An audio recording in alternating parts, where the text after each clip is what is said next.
No, because it's all one mission. It's not two missions.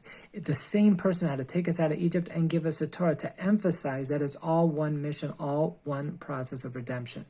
So it's all under the aegis of one person to take us out of Egypt and to bring us and to give us a Torah.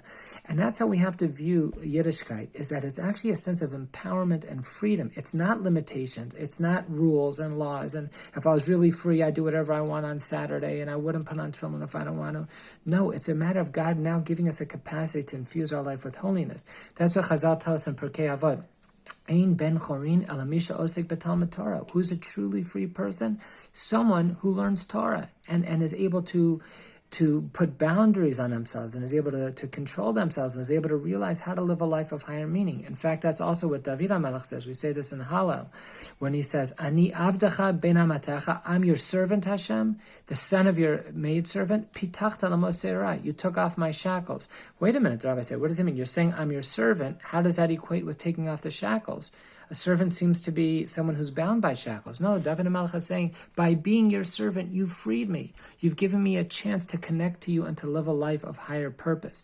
Torah is what ultimately gives us a life of higher purpose. And that's what we need to remember on Pesach, that this is all one process of redemption. There's the leaving Egypt, there's a receiving the Torah, and now having that relationship with Hashem where we can live a life of meaning and be truly free people. So please, God, as we approach Pesach this year, we should keep that in mind, that it's only the beginning of the process, which will lead to Shavuot 7 weeks later, because that's all one continuum, and that's how our life has to be viewed, that we have the freedom to be able to worship. We see how Jews over the years didn't have that freedom, and that was true slavery, whether it was in Soviet Russia or other times, unfortunately too many times in our history.